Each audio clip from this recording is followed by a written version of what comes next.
Alhamdulillahi Rabbil Alamin, wassalatu wassalamu ala Rasulillah wa ala alihi wa ashabihi ajma'in, amma ba'du.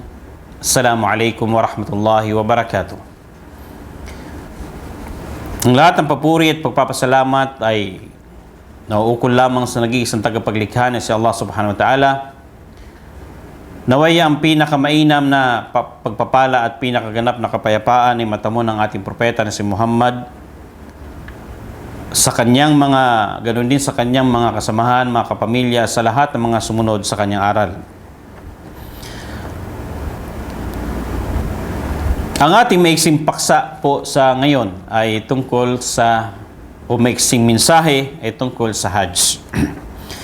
Ang Hajj ay ang hangarin na bumisita o hangaring pagbisita sa itinakdang sagradong lugar, sa itinakdang panahon na kung saan ito yung tinatawag na mga banal na lugar sa Makkah.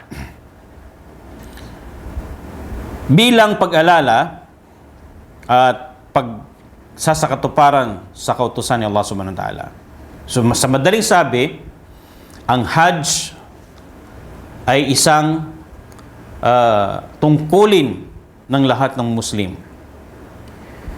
Dahil ito yung layunin na pagbisita sa mga banal na lugar o sagradong lugar sa Makkah sa itinakdang panahon bilang pag-alala at pagsasakatuparan at pagsunod sa panawagan ni Allah subhanahu wa ta'ala sa banal na Quran sa suratu Ali Imran ayah 97, walillahi 'alan nasi hijjul baiti man istata'a ilayhi sabila.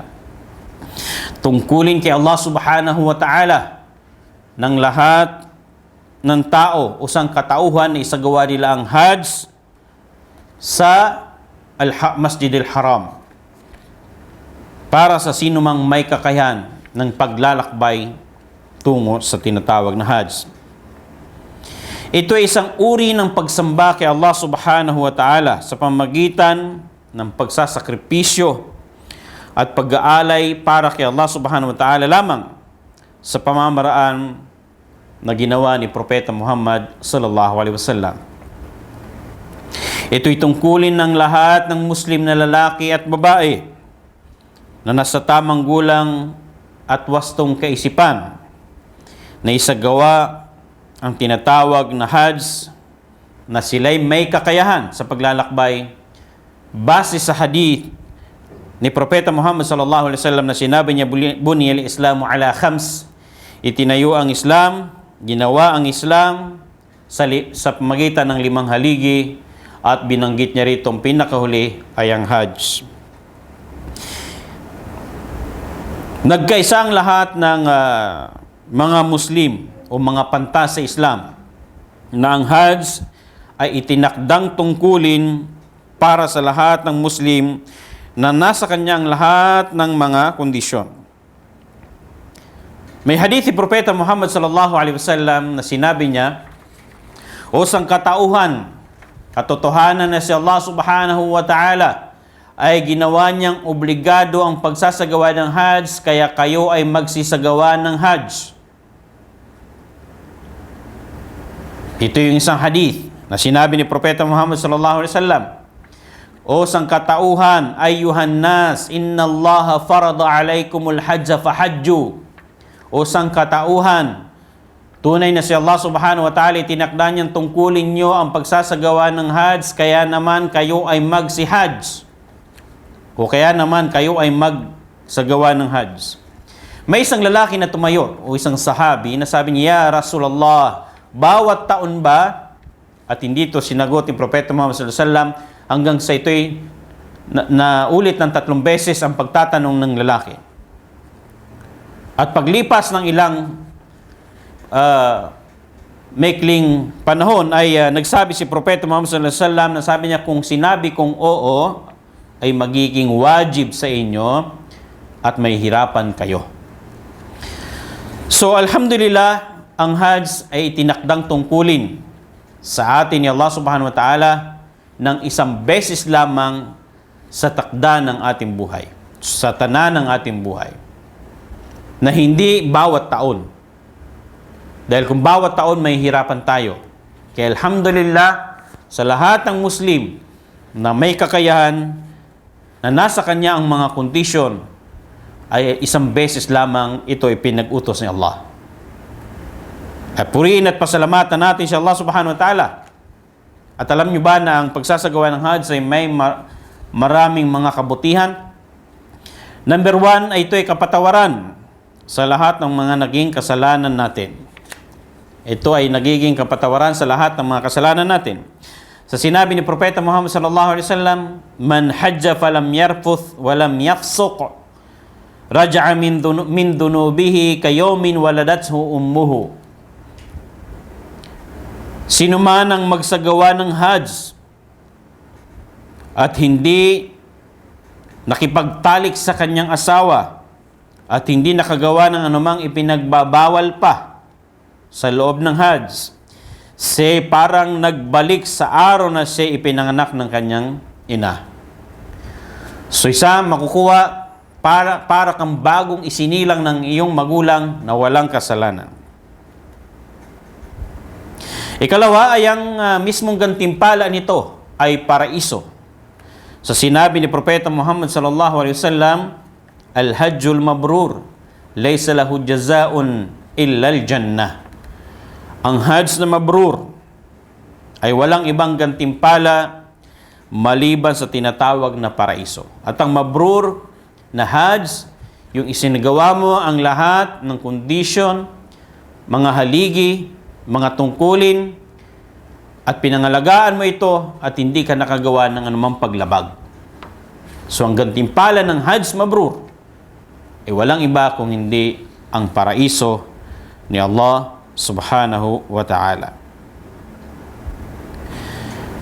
Maraming mga binanggit ng mga kabutihan at isa na rin dito ay para sa mga may hina at kababaihan at sa mga bata ay ito'y katumbas ng kanilang pagpupunyagi.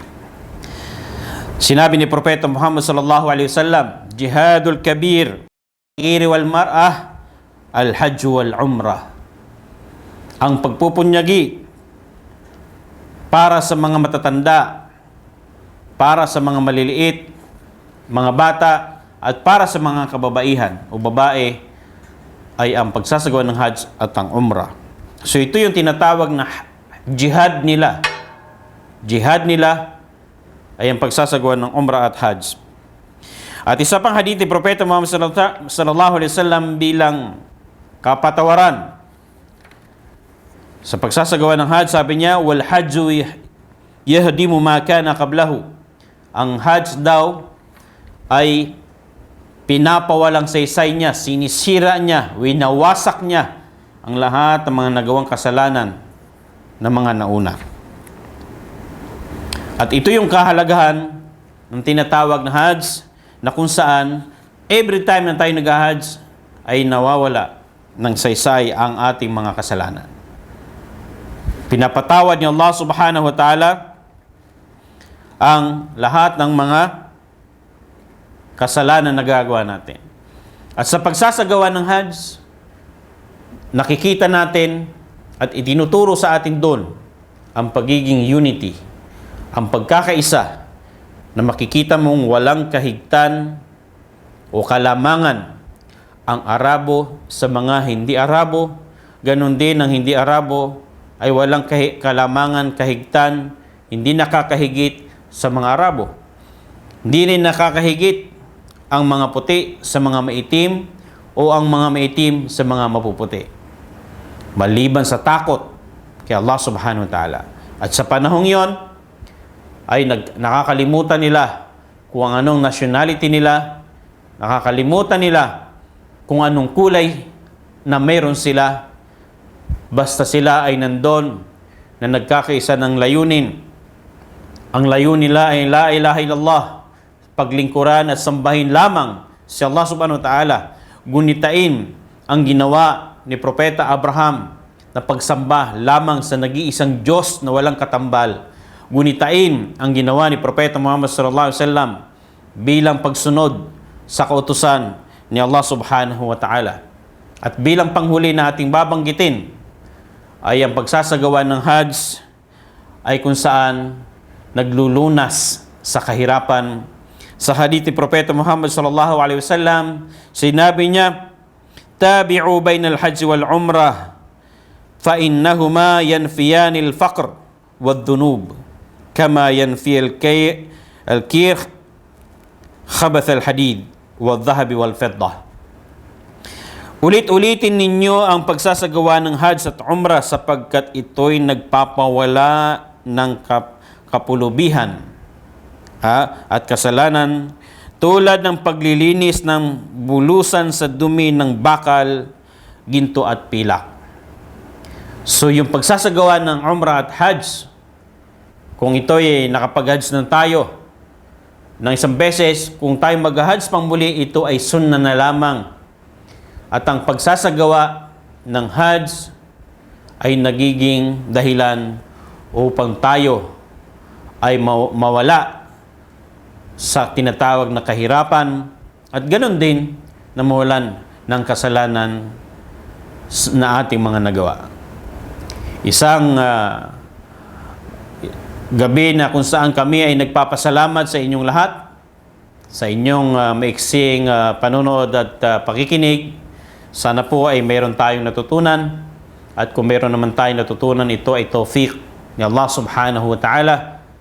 At kung mayroon tayong nasabing mga kamalian, ito ay dahil kay syaitan, o di kaya naman ay dahil sa aking bilang tao na nagkukulang, nagkakamali, at yun ay hiningi ko ng kapatawaran kay Allah subhanahu wa ta'ala, sapagkat siya ang lubos na nagpapatawad sa lahat ng kasalanan, at humingi rin ako ng paumanhin sa inyo. Maraming salamat sa inyong panonood. Wa akhiru da'wana anil hamdulillahi rabbil alamin. Wassalamu alaikum warahmatullahi wabarakatuh.